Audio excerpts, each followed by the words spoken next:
Il n'y a pas longtemps, Vinicius Junior a reçu la bénédiction de son idole. Et à en juger sur la façon dont il a démoli Liverpool hier, on peut dire que ce que CR7 a fait a très certainement fonctionné. Mais lui souhaiter bonne chance n'est pas la seule chose faite par le quintuple Ballon d'Or pour Vini. Dans cette vidéo, on évoque la relation incroyable entre le joueur le plus décisif du monde et Cristiano Ronaldo.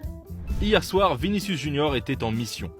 Le Real Madrid a encore réalisé un comeback venu d'ailleurs contre un club anglais. Et cette fois, la victime s'appelle Liverpool.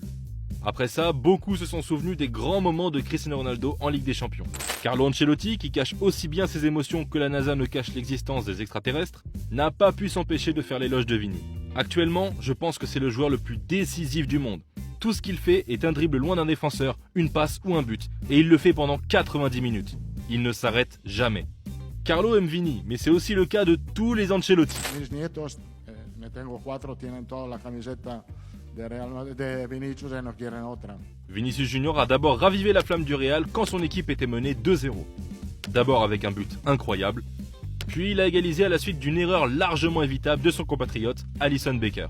Et après ça, les Madrilènes ont humilié les Reds.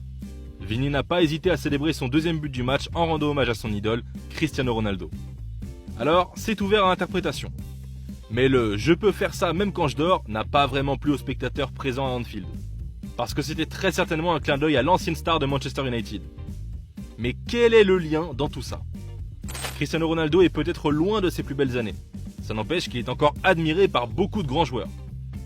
Dont Rodrigo, l'autre crack du Real. Est-ce que vous vous rappelez comment il a tremblé quand il a rencontré CR7?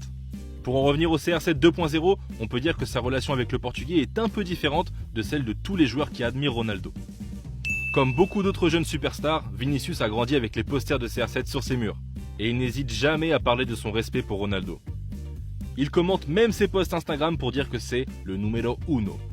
Heureusement, Vini ne vit pas dans une relation à sens unique. Cristiano Ronaldo l'adore. Il dit même que c'est son fils. Venant d'une telle légende, c'est un sacré compliment. D'ailleurs, vous pensez que Cristiano est jaloux de Vini? On peut pas savoir, mais quand on voit les performances récentes de Vinicius, on imagine que Cristiano force son fils à regarder le Brésilien. Vous savez, comme un exemple, Vinicius Junior a eu besoin de temps pour arriver où il est. Et sa transformation physique pendant le confinement a joué un rôle essentiel dans ses performances. Le Brésilien a engagé un chef et un coach perso tout en installant une salle de sport chez lui. Et pendant le confinement, il y passait 4 à 5 heures par jour, comme son idole. Sans surprise, ce superbe talent accompagné d'une grande éthique de travail, ça a porté ses fruits. Malgré tout le succès qu'il a depuis quelques temps, Vinicius n'a que 22 ans. Et s'il continue sur cette lancée, dans les pas de son idole, le Brésilien peut vraiment atteindre les sommets. Et voilà, c'est tout pour aujourd'hui. N'hésitez pas à nous dire si dans sa carrière, Vinicius sera en mesure de remporter un ou plusieurs ballons d'or. Ces derniers temps, Vinicius est en feu. Si Cristiano semble avoir joué un rôle important dans son ascension, il ne faut surtout pas oublier Karim Benzema. Dans cette autre vidéo, découvrez comment le Français l'a transformé en monstre. Merci de nous avoir suivis et à très vite.